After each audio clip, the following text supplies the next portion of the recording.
We should take comfort that while we may have more still to endure, better days will return. We will be with our friends again. We will be with our families again. We will meet again.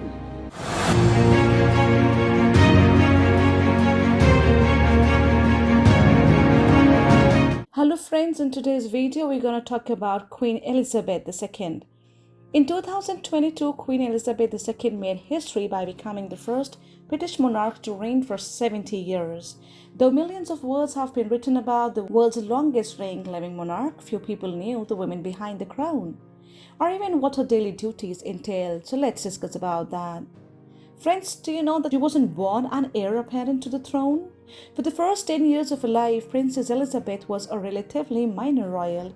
Her status was akin to Princess Beatrice and Eugene of York today. That all changed with the death of her grandfather, King George V, in 1936. The next in the line of royal succession was Elizabeth's uncle, Edward VIII, who abdicated the throne less than a year after taking it so that he could marry an American socialite named Wallis Simpson. Edward didn't have any children at that time, so his brother Albert, means Elizabeth's father, ascended to the throne, taking the name George VI and making the then 10-year-old Elizabeth the first in line to become queen. Friends, Queen Elizabeth II's younger sister gave her a family nickname. Yes, that's absolutely correct. Elizabeth and Margaret were the only children of Queen Elizabeth, the Queen Mother, and King George VI, who said of his daughters, "Lilibet is my pride, Margaret my joy." Lilibet, of course, is Elizabeth, who earned her nickname because Margaret, whom the family affectionately called Margot, constantly mispronounced her big sister's name. She didn't go to school like a regular kid. Yes, heirs apparent don't just show up to primary school like normal kids. Instead, Elizabeth was tutored at home during sessions by different teachers like Henry Martin, the vice provost of Eton College, which is still for boys only, and was also given private religion lessons by the Archbishop of Canterbury. Friends, do you know that Elizabeth wanted to go to war but was too young at that time when World War II broke out in 1939? Elizabeth, then just a teenager, begged her father to join the effort somehow. She started out by making radio broadcasts towards raising the morale of British children. During one of the broadcasts, the 14-year-old princess reassured listeners, "I can truthfully say to you all that we children at home are full of cheerfulness and courage. We are trying to do all we can to help our gallant sailors, soldiers, and airmen, and we are trying to bear our own share of the danger and sadness of war." And friends, she eventually served in World War II as well. Despite the risks, Elizabeth eventually joined the Women's Auxiliary Territorial Service and trained as a truck driver and mechanic in 1945 when she was just 18 years old. Queen Elizabeth II was the only female royal family member to have entered the armed forces, and until her death was the only living head of state who officially served in World War II. She also celebrated the end of the war by partying like her subjects. When then Prime Minister Winston Churchill announced that the war in Europe was over on May 8, 1945, people poured out into the streets of London to celebrate, including Princess Elizabeth and Margaret. The sheltered duo were allowed to sneak out of the Buckingham Palace to join the revelers at the father's behest. "It was a unique burst of personal freedom," recalled Margaret Rhodes, the cousin who went with them, a Cinderella moment in reverse. And Queen Elizabeth II married her cousin. Prince Philip, Duke of Edinburgh, and Queen Elizabeth were third cousins. Both share the same great-great-grandparents, Queen Victoria and Prince Albert. Friends, Queen Elizabeth II and her husband knew each other since childhood. Philip, son of Prince Andrew of Greece and Denmark, and Princess Alice of Battenberg, first met Elizabeth when she was only 8 years old and he was 14. Both attended the wedding of Princess Marina of Greece, Prince Philip's cousin, and Prince George, the Duke of Kent, that is Elizabeth's uncle. So 5 years later, the pair met again when George VI brought Elizabeth to tour the Royal Naval College in Dartmouth, where Philip was a cadet. In a personal note, Elizabeth recalled falling for the young soldier in the making. "I was 13 years of age, and he was 18, and a cadet just due to leave. He joined the Navy at the outbreak of war, and I only saw him very occasionally when he was on leave, I suppose about twice in 3 years," she wrote. Then when his uncle and aunt, Lord and Lady Mountbatten, were away, he spent various weekends away with us at Windsor. Friends, Elizabeth II didn't tell her parents that she was getting hitched. In 1946, Philip proposed to Elizabeth when the former planned a month-long visit to Balmoral, her royal estate in Scotland.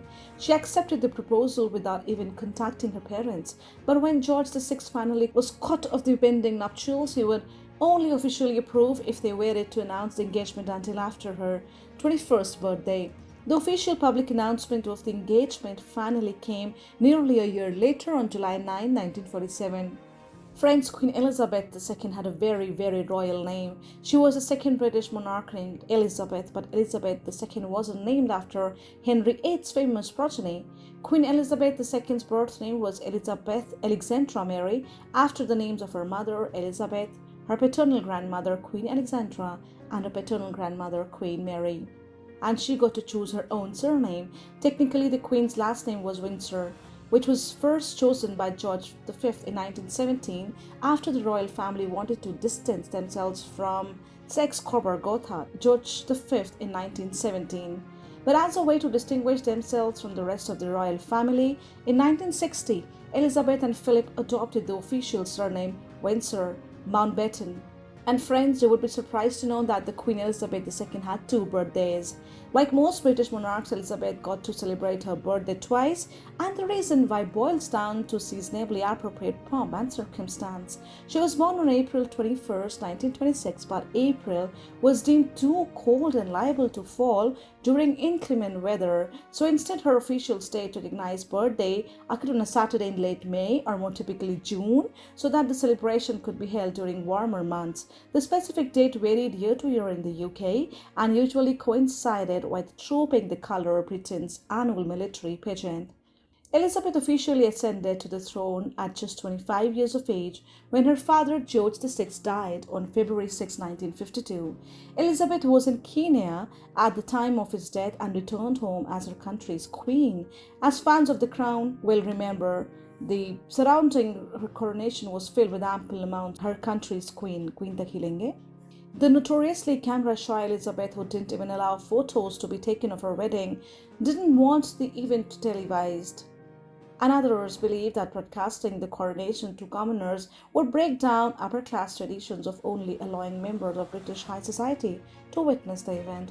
A coronation commission chaired by Philip was set up to weigh the options, and they initially decided to only allow cameras in a single area of Westminster Abbey, that is the west of the organ screen, before allowing the entire thing to be televised, with one minor caveat: no close-ups on Elizabeth's face.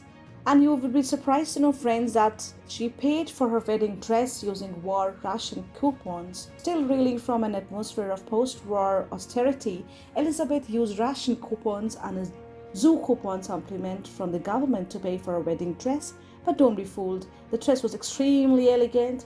It was made of ivory, touches silk, encrusted with 10,000 imported seed pearls, took 6 months to make, and sported a 13-foot train. It cost just $40,000. Queen Elizabeth II didn't need a passport to travel. Elizabeth II was the world's most well-traveled head of state, visiting more than 115 countries between hundreds of official state visits, but she didn't even own a passport. Since all the British passports are officially issued in the Queen's name, she technically did not need one. And she didn't need a driver's license either. And it wasn't just because she had a fleet of chauffeurs. Britain also officially issues driver's license in Elizabeth's name. Sir Sherard Copper-Coles, former British ambassador to Saudi Arabia, recounted to the Sunday Times and the time when Elizabeth drove former Saudi Crown Prince Abdullah around the grounds of Balmoral. To his surprise, the Queen climbed into the driving seat, turned the ignition and drove off, he said. Women are not yet allowed to drive in Saudi Arabia, and Abdullah was not used to being driven by a woman, let alone a queen. Friends, Queen Elizabeth II didn't have to pay taxes, but chose to anyway. Queen Elizabeth voluntarily paid income and capital gain taxes beginning in 1992, but was always subject to value-added tax. And she survived an assassination attempt as well. During the 1981 Trooping the Colour, the Queen led a royal procession on horseback down the Mall toward Buckingham Palace when shots rang out. A 17-year-old named Marcus Sargent, who was obsessed with the assassinations of figures like John Lennon and John F. Kennedy, fired a series of blanks towards Elizabeth. Sargent wrote in his diary, "I'm going to stun and mystify the whole world with nothing more than a gun," was thankfully unable to purchase live ammunition in the UK. He received a prison sentence of 5 years under the 1848 Treason Act, but was released in October 1984. Friends, she also survived an intruder coming into her bedroom. A year after the Trooping the Colour incident, Elizabeth had another run-in, but instead of occurring near Buckingham Palace, this time it was inside Buckingham Palace. On July 9, 1982, a man named Michael Fenton managed to climb over the palace's barbed wire fence, shimmy up a drain pipe, and eventually sneak into the Queen's bedroom.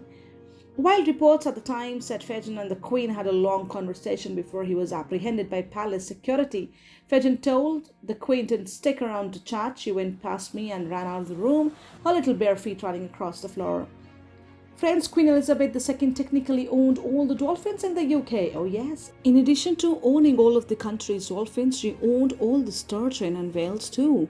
A still valid statute from the reign of King Edward II in 1324 states, "Also the king shall have whales and sturgeons taken in the sea or elsewhere within the realm," meaning most aquatic creatures are technically labelled fishes royal and acclaimed on behalf of the crown. She had her own special money to give to the elderly. The Queen had silver coins known as Monday money with her likeness on the front that were given to pensioners in a ceremony called Monday Thursday. The royal custom dates back to the 13th century, in which the royal family was expected to wash the feet of and distribute gifts to penniless subjects as a symbolic gesture to honor Jesus' act of washing the feet of the poor in the Bible. Once the 18th century rolled around and washing people's dirty feet wasn't seen as befitting of a royal, the act was replaced with money allowances bequeathed by the monarch. Talking about the love for dogs, Elizabeth has a famous avowed love of corgis. She has owned more than 30 of them during her reign. Her last one, Willow, passed away in 2018.